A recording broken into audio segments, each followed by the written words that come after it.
Top. Alors on va essayer de voir la Mishnah de Perek Dalet Mishnah Aleph, Mishnah de Ben Zoma. Alors Ben Zoma, il s'appelle pas Rabbi, on l'appelle pas Rabbi, il s'appelle Shimon Ben Zoma.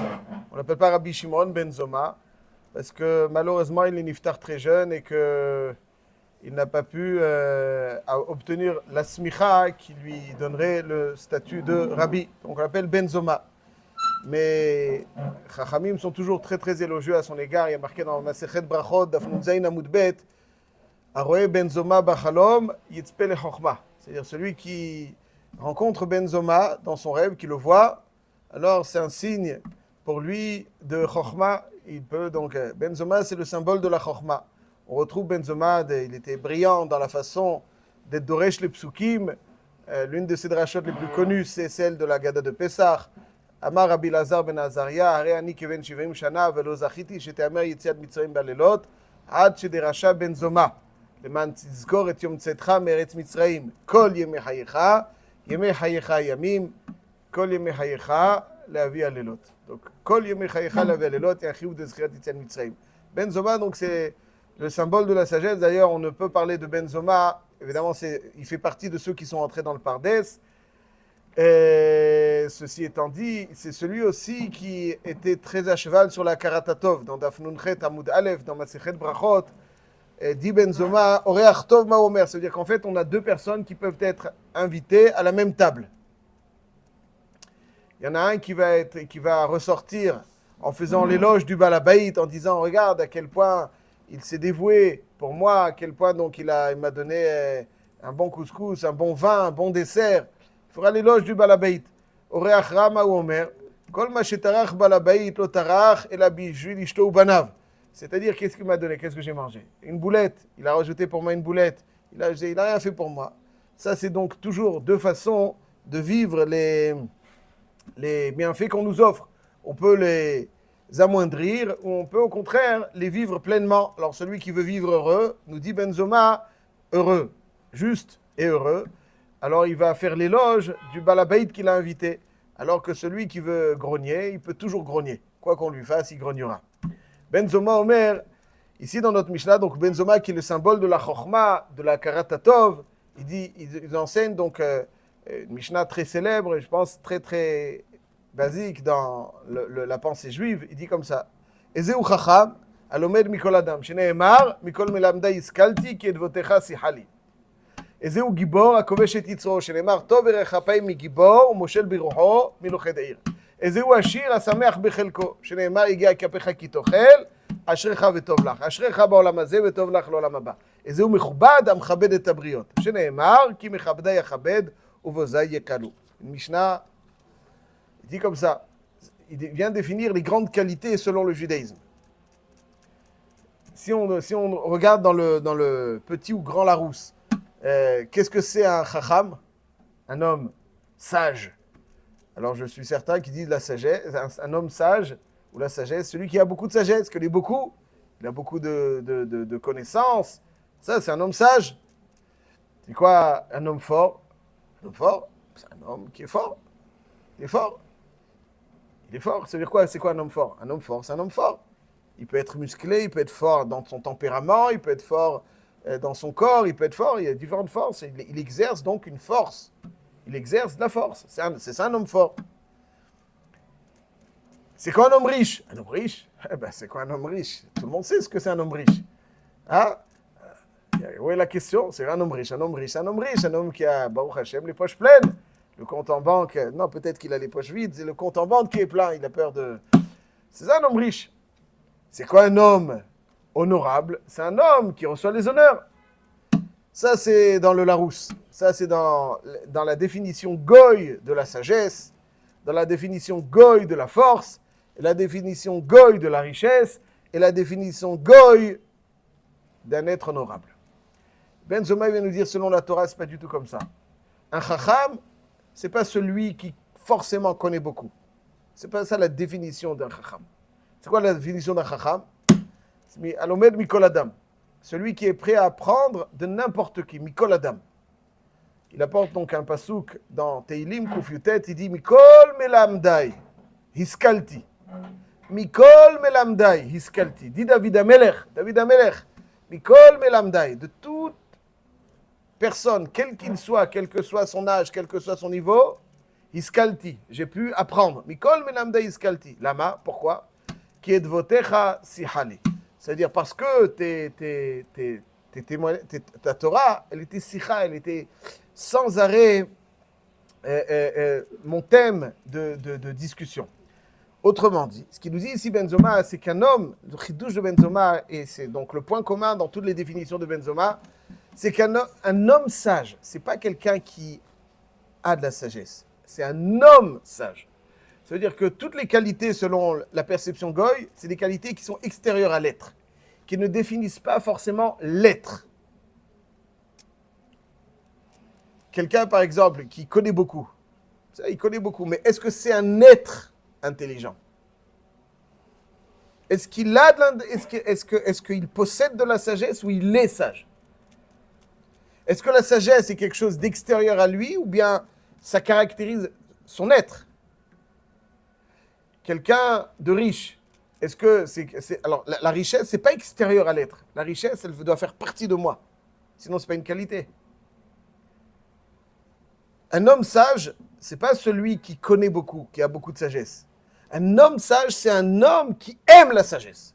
Il est sage. Pour lui, la sagesse fait partie de son être. C'est ça qu'il dit David Amelech. Mikol melamdai hiskalti, c'est-à-dire j'étais prêt à apprendre de n'importe qui. Pourquoi? Qui est votecha sihali, parce que j'aime la sagesse. Celui qui aime la sagesse, alors il ne peut pas contenir sa volonté de savoir, et donc il est prêt à apprendre de n'importe qui. C'est quelqu'un qui connaît beaucoup, mais ce n'est pas un être sage. La sagesse, il faut qu'elle imprègne l'être, et l'une des expressions de cet être sage, c'est qu'il est à l'affût de n'importe quelle bribe de sagesse parce qu'il aime la sagesse. Il y a des gens qui connaissent beaucoup, mais ils sont pas ceux qu'ils connaissent. Quelqu'un qui a les poches pleines ou qui a le compte en banque plein, il n'est pas riche. Il a une richesse à sa disposition. Mais il n'est pas riche. Quelqu'un qui est fort, il est fort. Il exerce de la force. Mais est-ce que ça veut dire qu'il est fort? Est-ce que ça fait partie de ses qualités? Est-ce que ça fait partie des qualités qui le décrivent? Il est fort, il exerce la force. Donc c'est une qualité extérieure à ce qu'il est. Il ne l'exerce pas sur lui-même. Donc c'est toute la différence entre la perception Goy, qui est une perception de Chitzoniout, et la perception juive des qualités, qui est une perception de Pnimiout. Un être Chacham, c'est pas un être qui va venir et qui va enseigner à l'université, et qui va avoir plein d'étudiants, et qui va c'est pas ça. Il connaît, lui, après ce qu'il est, il est sage. Il possède rationnellement, intellectuellement une certaine sagesse. C'est pas ça la définition de la sagesse. La définition de la sagesse, c'est l'être. On vient d'écrire toutes les qualités ne sont considérées comme telles selon la Torah si elles décrivent l'être, ce qu'il est. C'est ça qu'il dit donc. Pas simplement. Donc dans la perception Goy, un Chacham, c'est celui qui connaît beaucoup. Dans la perception juive, dans la définition juive, le Chacham, c'est celui qui aime la sagesse. Il est sage, il est. Pourquoi? Comment ça s'exprime? Si j'aime la sagesse, ça veut dire que je suis prêt à apprendre de n'importe qui, n'importe quand. Pourquoi? Parce que j'aime la sagesse. Dans la perception Goy, le fort, c'est quoi? C'est celui qui est fort, qui est capable d'exercer de la force. Mais quelqu'un qui exerce la force sur quelque chose d'extérieur à lui-même, il n'est pas fort. Il possède de la force, mais il n'est pas fort. Être fort, c'est être fort. Être fort, ça veut dire exercer sa force sur sa personne. C'est être fort. Pas avoir une qualité extérieure à la définition de mon être, qui ne décrivent pas mon être. Donc, je suis fort, c'est-à-dire j'exerce la force. Quoi, c'est un grand boxeur. Il met KO avec un coup de poing, il met KO, c'est un être fort. Il n'y a pas plus faible que lui. Dès qu'il est devant une Tahava, il craque. Il est fort. Il n'est pas fort. Il est faible. C'est un petit mauviette. Pourtant, avec un coup de poing, il met KO. Mais quand il est devant une Tahava, tout de suite, la Tahava le met KO. On peut dire que c'est un être fort. C'est pas un être fort. C'est un être très faible. Être fort. Ça, c'est la gvura. Ça, c'est Zeu Gibor. Kovesh et Titzro. C'est être fort. Je suis fort. Ouais, je suis. C'est ce qui me définit. Être fort. C'est pas que j'ai une qualité de force qui est extérieure à ma définition, à ce que je suis, qui n'est pas la description de mon être. C'est quelque chose que je possède, mais c'est pas la définition de mon être. Et Zeu Gibor, Kovesh et Titzro, comme le Chovot Alevavot. C'est Rabbi Loubahi ben Pkuda, qui dit que un jour un homme sage rencontre une armée qui revient victorieuse d'une grande bataille. Et il leur dit, vous avez gagné une petite guerre, il y a la grande guerre qui vous attend maintenant. C'est quoi la grande guerre? La grande guerre, c'est la guerre contre son Yetzirah. Pourquoi? Parce que l'homme, il est toujours en train de focaliser sur les ennemis extérieurs qu'il a. Mais ce qu'un homme a de plus dangereux dans sa vie, c'est lui-même. S'il ne sait pas être fort, alors c'est lui-même qui va, Khalila lo alenu, se détruire. Il se méfie toujours des autres, mais ce dont un homme doit le plus se méfier, c'est de ses faiblesses. C'est ses faiblesses qui risquent de le détruire. Et donc quelqu'un qui est capable de lutter contre autrui, mais pas contre ses faibles, il est faible. Il est faible. On ne peut pas être fort quand on est faible. Quand on est faible. On ne peut pas être fort quand on est faible. C'est quoi la force? C'est exercer la force sur quelqu'un d'autre et après être faible. C'est pas ça la définition. C'est pas la définition. Et Zeu Gibor, c'est Nifla. Il ne peut pas y avoir deux définitions à la force. Tu es fort, ben alors c'est celui qui est capable d'exercer la force sur sa personne. Et Zeu Gibor, à Kovesh et Titzro. Où est-ce qu'on le voit qu'à Kovesh et Titzro? Parce qu'il y a marqué Tov, Erech Hapaim mi Gibor, ou Moshel Berucho Bilochedir. Erech Hapaim. Ouais, mi Gibor, ça veut dire celui qui. Quelqu'un qui est fort et qui s'énerve très vite. Alors aussi, la colère, il est fort lui. La colère, elle lui fait faire des choses qu'il ne veut pas faire. Toujours la colère, elle nous fait dire des choses qu'on ne veut pas dire, elle nous fait faire des choses qu'on ne veut pas faire, et quand on retrouve ses esprits, on regrette. Donc quoi, alors, il est capable de cogner quelqu'un très fort, mais après il se met en colère très vite. Tu es fort? Tu es faible? C'est quoi un être faible? Un être exposé à la destruction. C'est ça un être faible. Fondamentalement, c'est quoi un être faible? Un être exposé à la destruction. Est-ce qu'il y a quelqu'un de plus exposé à être atteint que le coléreux? Il y a quelqu'un qui est plus exposé. Alors, il peut mettre KO deux personnes. Et alors, il a mis KO. Après lui-même. Tov Erech Hapaim mi Gibor. Celui qui il a la capacité. Moshel Berucho, c'est celui qui se maîtrise. Milochedir, il est plus fort que celui qui fait la conquête d'une ville. C'est ça la Gdera. C'est la Gdera. Nous, on met toujours. Parce que quelqu'un qui m'aime Chacham et qui n'aime pas la Chokhma, alors la Chokhma, elle est chitzonite à lui. Je dis toujours quelqu'un qui bémet un Talmid Chacham. Je dis entre nous. Un Talmid Chacham, si. Il connaît. Il a étudié. Mais quand il y a un chiour, il n'est pas intéressé. Il n'est pas intéressé. Pourquoi? Il n'est pas intéressé. C'est un gros pgam dans sa chokhma. Pourquoi? Parce que ça montre que la chokhma ne fait pas partie de toi. Quelqu'un dont la chokhma fait partie de lui, et un chiour, tu l'écoutes. Si tu as des cacahuètes à manger, ou un chiour à écouter, il n'y a pas photo. Il n'y a pas photo. Et la maille, si tu choisis les cacahuètes, c'est que tu n'aimes pas la chokhma. Ah, tu connais. En réalité, tu n'es pas ce que tu connais. Tu connais, ça, okay, il connaît. Il connaît les routes de France. Il connaît toutes les grandes. Alors quoi? C'est pour ça que c'est un chacham. Il aime les. Il connaît. Il connaît. Nous, parce que je connais certaines choses, alors quoi? Ça fait que quoi? C'est pas un être chacham. Un être chacham, c'est celui qui est à l'affût de la chokhma. Parce qu'il est chacham. Un être fort, c'est celui qui n'est pas exposé, qui n'est pas faible. Alors, un être faible, le drame de la faiblesse, c'est qu'on est exposé. Mais on croit, chez les goïms, être exposé aux autres. C'est ça le faiblesse. Ici, nous dit Benzoma, le plus grand des dangers pour l'homme, c'est pas les autres, c'est lui-même. Donc si tu es exposé à toi-même, autrement dit à tes faiblesses, c'est là véritablement que tu es faible. Et Zéouachir, à Sameach Bechelko, on a des gens qui vont sur les yachts les plus somptueux, dans les océans les plus reculés ou dans les îles les plus... Et finalement, là où ils vont, leur cœur est vide. Alors le riche, c'est celui qui a les poches pleines ou le cœur plein? Chez les goïms, le riche, c'est celui qui a les poches pleines. Le cœur plein, c'est autre chose. Il doit aller chez un psy pour... on connaît dans l'histoire des gens qui ont fait des découvertes sensationnelles et qui finalement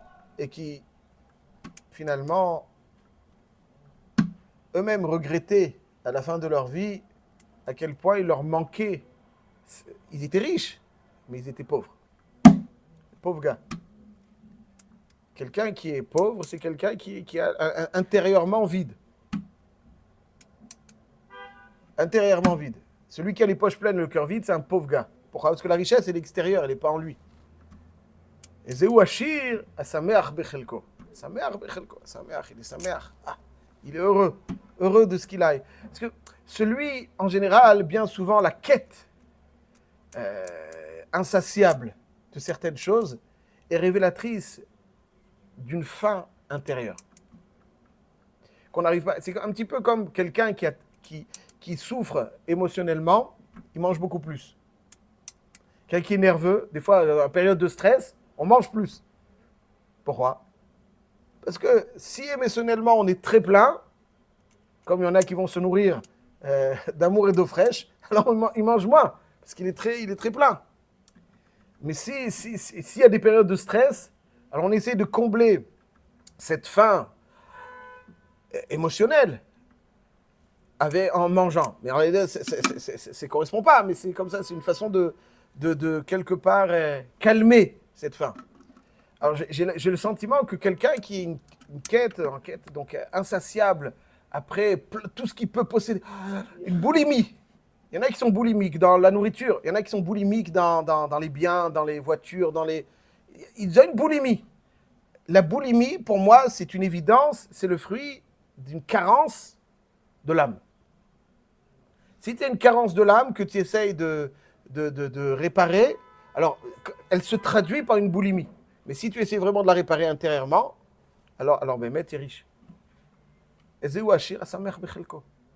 celui qui n'a pas de carence de l'âme. Il a le cœur plein. C'est-à-dire,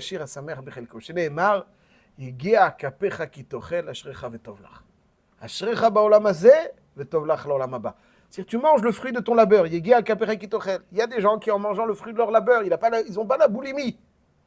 Il me manque ça, il me manque ça. Vous connaissez ceux qui vivent sans arrêt avec le sentiment de ce qui leur manque. C'est ce qui occupe leur esprit toute la journée. Qu'est-ce que je n'ai pas? Qu'est-ce qui me manque? Yesh lo mané, rotse mataim. Quand il possède 100, il lui manque 100. Il veut 200. Et quand il possède 200, arba meot. C'est-à-dire que plus il possède, plus il manque. L'homme frappé de boulimie, plus il possède, plus il lui manque. Qu'est-ce que ça veut dire? Plus tu possèdes, plus ça te manque.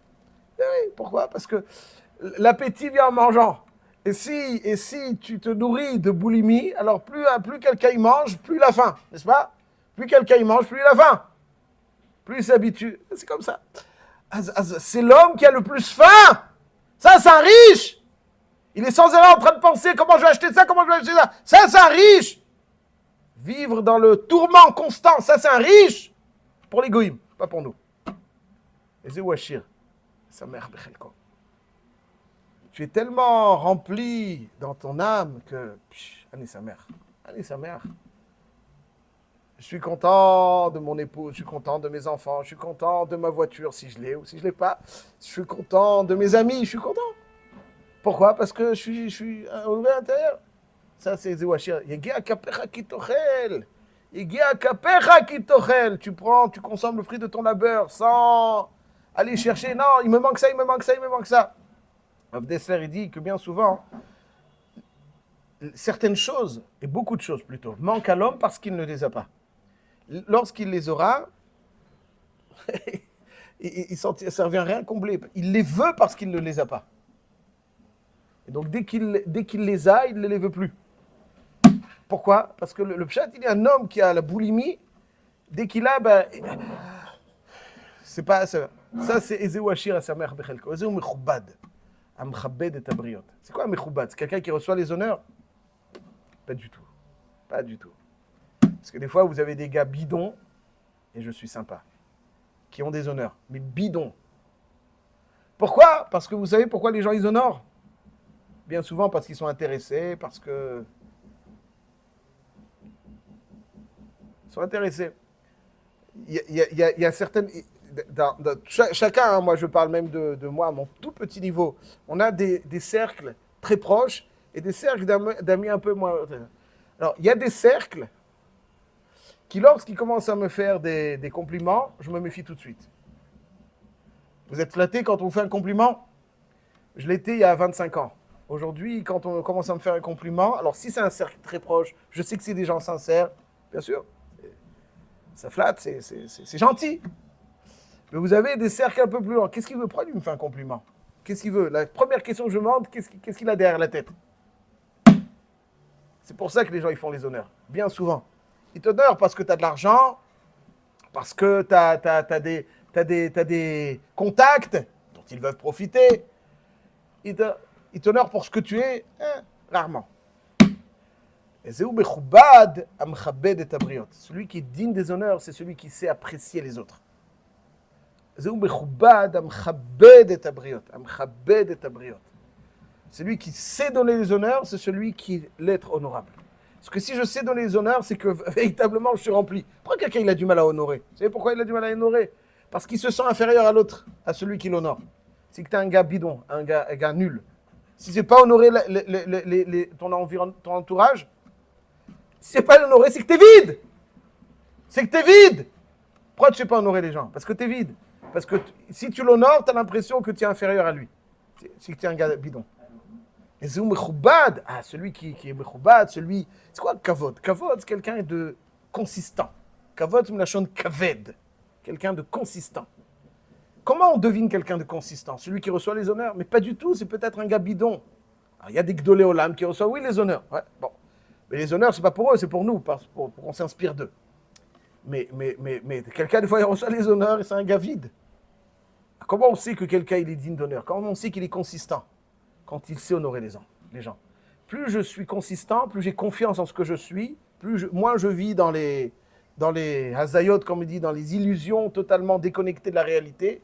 Vous avez des gens, ils sont sûrs qu'ils valent quelque chose parce que les gens, ils les honorent. C'est ça qui te fait. Ah, alors vraiment, tu n'es pas encore né.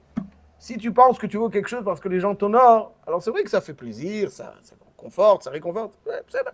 Je dis pas qu'il faut pas, il faut. Ouais. Il faut pas vivre là-dessus. Si quelqu'un existe par ça, c'est un misken, je sais pas miskenim. Alors comment je vois un être consistant? C'est pas parce que les autres te donnent, c'est pas ça qui révèle la consistance d'une personne. Ce qui révèle le kavod, le kavet de la consistance d'une personne, c'est sa capacité, lui, à offrir des honneurs. Si moi j'offre les honneurs, c'est révélateur de consistance. Parce que si j'offre des honneurs, c'est que je suis suffisamment costaud pour ne pas me sentir inférieur à celui à qui j'offre les honneurs. Pourquoi? Parce que simplement, c'est pas ça le baromètre de ma valeur. Le baromètre de ma valeur, c'est ce que je suis. Après, moi, en tant qu'être, je dois exprimer des honneurs. Ça, c'est qui mechabdai achabed. Donc, celui qui honore Akadosh Baruch Hu achabed. Pourquoi? Parce que c'est révélateur de consistance. Uvozaï et kalou, celui qui est mévasé, celui qui ne sait pas donner de l'importance aux vraies choses, c'est qu'il est cal, c'est qu'il est léger. Au contraire du kavod, c'est cal. Kavod, c'est une lachon kaved, kal, c'est une lachon léger. Le kavod, c'est la consistance, le cal. Ça, c'est où mechoubad, amchabed et tavrod. Voilà donc toutes les qualités les plus majeures définies par la Torah. Et le point commun, c'est la primiout, une vraie qualité qui définit l'être. Qui sont les caractéristiques de l'être, pas simplement quelque chose d'extérieur qui ne définisse pas l'être. Ça, c'est donc le chidouche de Benzoma.